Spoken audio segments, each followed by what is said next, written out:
In Midtown Manhattan, this is Bloomberg Markets. I'm Scarlett Fu. Commodity markets are closing here in New York, so let's get your check on where things stand. We begin with cotton, which is headed for the biggest rally in more than 2 months. Some speculation there that a recent price slide and today's weaker dollar may boost demand for cotton from the U.S., which is the world's top exporter.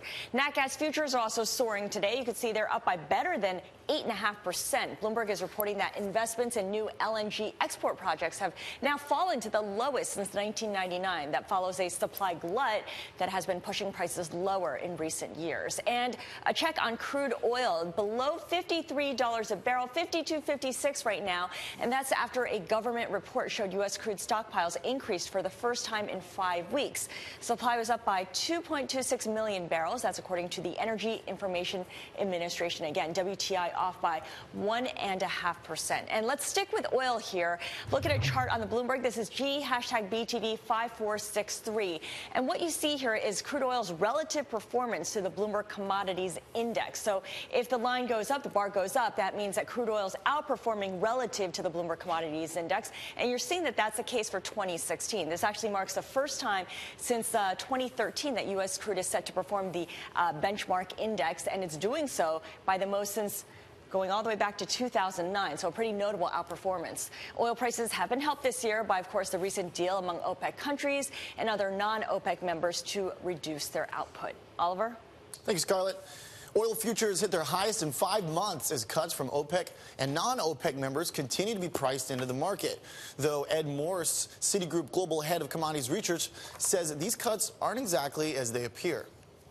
I think there's going to be around 1 million barrels a day out of the 1.8 million that's been committed in terms of real enforcement. But remember that a significant amount of this 1.8 million, and a source of the doubts about compliance, is what they are calling, in a funny phrase, managed decline. So we have countries like Mexico that are contributing something that's already taking place, something already part of our understanding of the market going forward. So the cuts are really something considerably less than what appears to be on paper.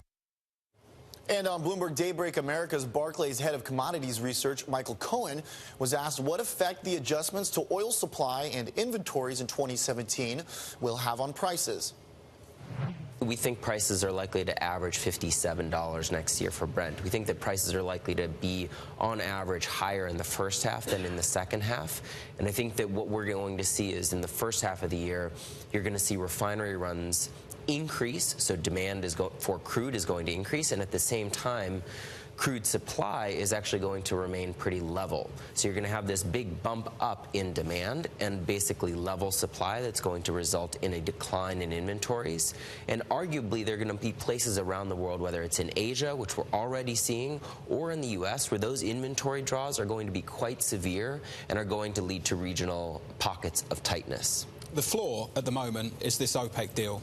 What's the guide for 2017 if you don't have access to the Bloomberg and you can't monitor these ships coming in and out of ports, you can't monitor what's going through the pipelines in Russia? What is the guide to understand whether they are being compliant with the cuts? Well, if you're a lay user of, you're drinking a bottle of water out of a plastic cup, you're not going to see much of a change for your bottle of water.